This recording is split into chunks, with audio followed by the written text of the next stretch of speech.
বন্ধুরা আসসালামু আলাইকুম, সবাই কেমন আছো? আশা করছি ভালো আছো। আলহামদুলিল্লাহ আমিও ভালো আছি।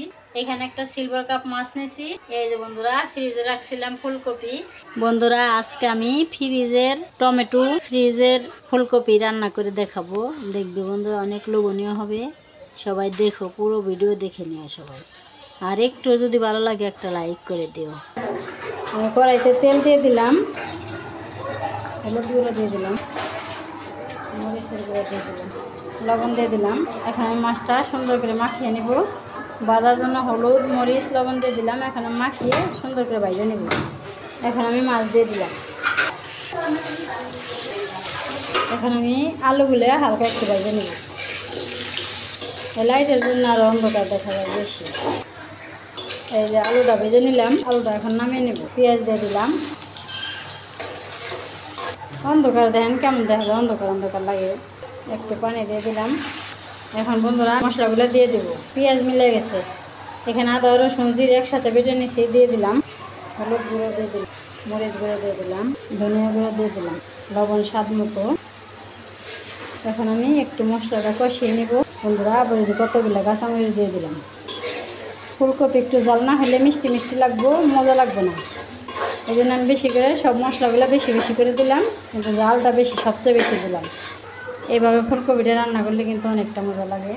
অনেক সুন্দর করে মশলা কষিয়ে নিলাম, তেল ভেসে গেছে। এখন আমি ফুলকপিগুলো দিয়ে দিলাম। ফুলকপিটা আমি আর ভাজবো না, এখন আমি সুন্দর করে কষিয়ে নেব। এখন আমি ভেজে রাখা আলুগুলো দিয়ে দিলাম। সবজি সুন্দর করে কষিয়ে নেব। ফ্রিজে রাখা ফুলকপি আমি মনে করছি নরম হয়ে যাবে। ফ্রিজের তরকারিতে চুলায় দিছি আর দেখেন যে শক্ত হয়ে গেছে। আমি আর সব মানুষের দিয়ে দিচ্ছি। এইটুকু আমি রান্না করলাম আর সব দিয়ে দিচ্ছি।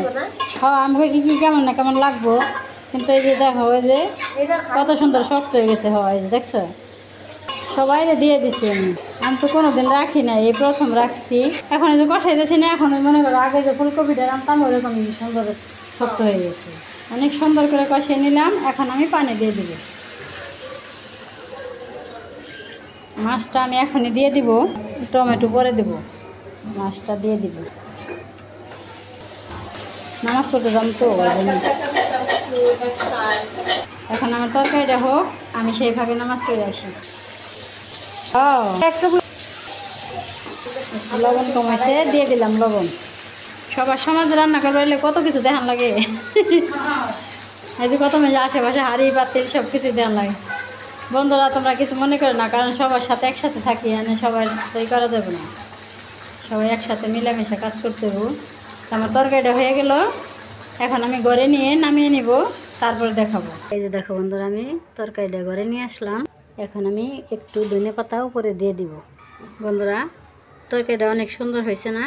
ফুলকপি রেসিপি কেমন হয়েছে অবশ্যই কমেন্টে জানাবে। এখন আমি কড়াইতে থেকে একটা বাটিতে ঢেলে নিব। এই যে বন্ধুরা আমি বাটিতে ঢেলে নিলাম। আর সবার সুস্বাস্থ্য কামনা করছি। ধৈর্য ধরে কষ্ট করে তারা ভিডিওটা দেখলে সবাইকে অনেক অনেক ধন্যবাদ। সবাই ভালো থাকবে, সুস্থ থাকবে, সাবধানে থাকবে। আল্লাহ হাফেজ, আসসালামু আলাইকুম।